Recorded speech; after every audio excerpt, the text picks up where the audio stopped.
दिल्ली की भीड़ भाड़ से दूर रजवाड़ों के एक शहर जयपुर में हमने किया प्लान जाने का वीकेंड पे। जयपुर, जिसे पिंक सिटी के नाम से भी जाना जाता है। इस सफ़र की शुरुआत की हमने दिल्ली से और हरियाणा के सोहना से होते हुए हमने चूज़ किया दिल्ली मुंबई एक्सप्रेसवे को।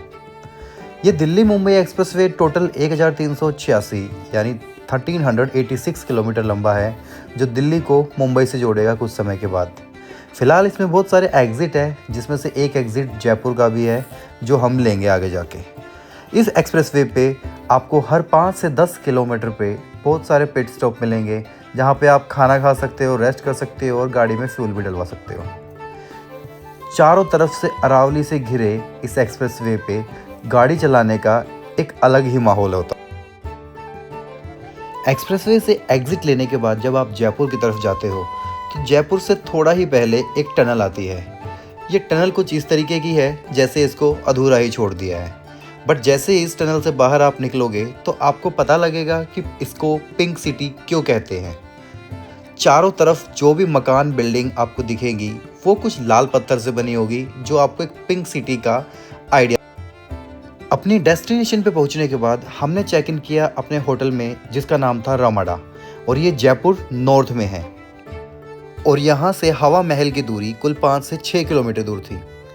इस होटल के रूफटॉप पे एक बहुत ही छोटा सा और प्यारा सा पूल है, जहाँ से पूरे जयपुर का एक अद्भुत नज़ारा दिखाई देता है। थोड़ा रेस्ट करने के बाद शाम को हमने प्लान किया हवा महल देखने का। हवा महल को रात को देखते हो तो इसकी ब्यूटी एक अलग ही तरीके की दिखाई देती है। सच कहूँ तो इसकी सुंदरता को कोई भी कैमरा बयान नहीं कर सकता।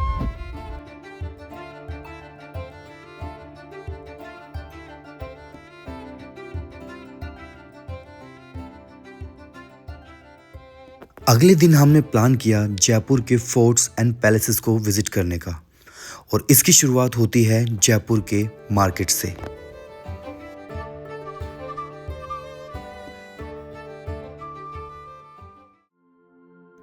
और आज के दिन की हमारी पहली डेस्टिनेशन है सिटी पैलेस।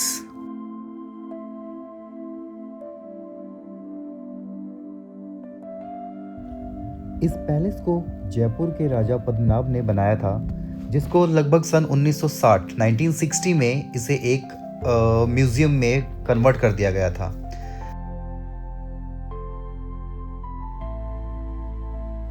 यहाँ पे आके आप देख पाओगे यहाँ के हथियार जो उस समय के राजा यूज़ करते थे, उनके कपड़े जो वो पहनते थे, और म्यूज़िक इंस्ट्रूमेंट जो उस टाइम पे बजाए जाते थे। इसके साथ साथ और भी बहुत सारी ऐसी चीज़ें यहाँ पे देखने को मिलेगी जो पहले कभी शायद आपने ना भी देखी हो।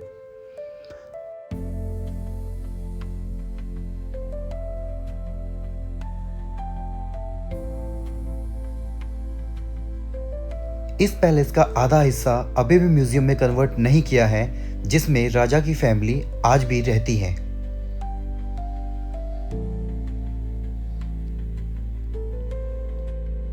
सिटी पैलेस के बाद अगली डेस्टिनेशन थी हमारी आमेर फोर्ट, जिसको कुछ लोग अंबर फोर्ट भी बोलते हैं। इस किले का निर्माण 16वीं शताब्दी में राजा मान सिंह ने किया था। राजस्थान के बेहतरीन किलों में से एक ये किला यूनेस्को वर्ल्ड हेरिटेज साइट में भी आता है, और यहाँ से जयगढ़ फोर्ट का भी नज़ारा दिखाई देता है, जो कि बनाया गया था यहाँ पे रहने वाले सैनिकों के लिए।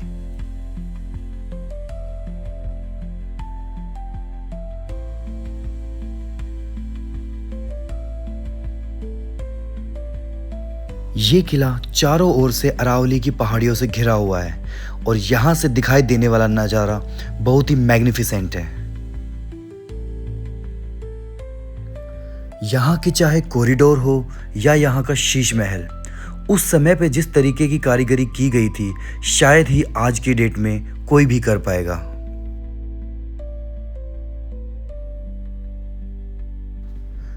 आमेर फोर्ट के सामने बनी ये लेक यहाँ की हवाओं को ठंडी रखने के लिए बनाई गई थी।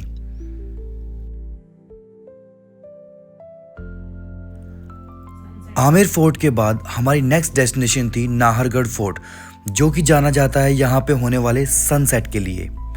आमेर फोर्ट से जब जयपुर जाते हैं तो रास्ते में ही 10 किलोमीटर दूर नाहरगढ़ फोर्ट आता है, जो कि एक छोटी सी पहाड़ी पे जाके बसा है। नाहरगढ़ फोर्ट का निर्माण 17th सेंचुरी में सवाई जय सिंह ने करवाया था। यहाँ से जयपुर सिटी का पूरा व्यू दिखता है और साथ ही साथ यहाँ से होने वाला सनसेट बहुत ही सुंदर है। मैं आपको भी रिकमेंड करूँगा कि आप जब भी नाहरगढ़ फोर्ट विजिट करने जाए तो इवनिंग के टाइम में जाएं, जिससे आप यहाँ के सनसेट को भी देख सकते हो।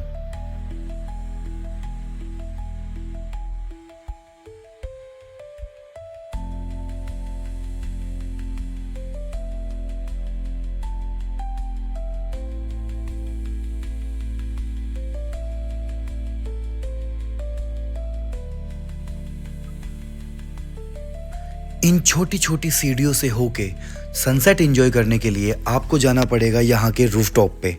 और जैसे ही आप इसके रूफटॉप पे पहुँचते हो आपको दिखाई देती है ये कलाकृतियाँ।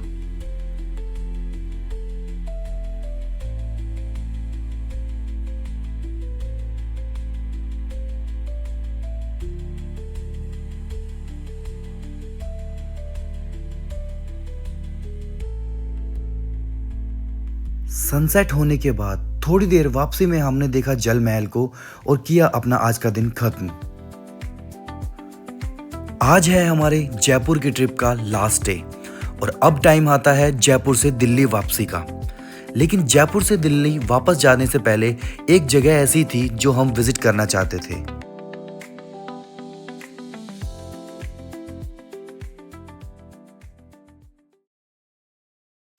जहां एक तरफ ये सारे किले राजाओं महाराजाओं की शान और शौकत की कहानियां बयां करते हैं, तो वही दूसरी तरफ जयपुर में एक ऐसा किला भी है जो एक अलग ही कहानी सुनाता है। जयपुर से अराउंड 75 किलोमीटर दूर एक गांव है जिसका नाम भानगढ़ है। भानगढ़ जिसे भारत का मोस्ट हॉन्टेड प्लेस माना जाता है और एशिया का 3rd मोस्ट हॉन्टेड प्लेस।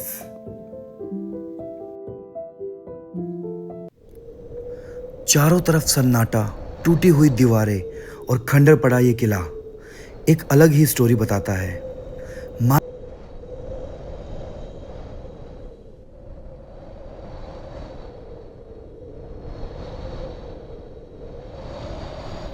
माना जाता है कि ये किला एक तांत्रिक द्वारा श्रापित है।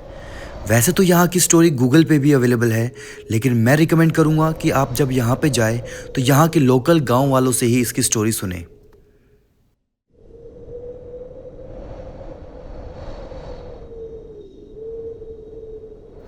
हमें यहाँ पे कुछ अजीब दिखाई या सुनाई तो नहीं दिया, बट ये ज़रूर कहूँगा कि यहाँ पे नेगेटिविटी बहुत ज़्यादा है।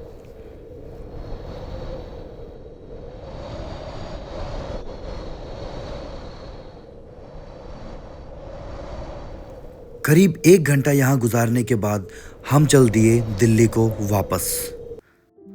So if you also want to visit Jaipur, then 3 days are enough, and here are the list of the places which you should definitely visit when you are in Jaipur. And apart from that, these are few information which you should check before going to Jaipur. Thanks for watching the video.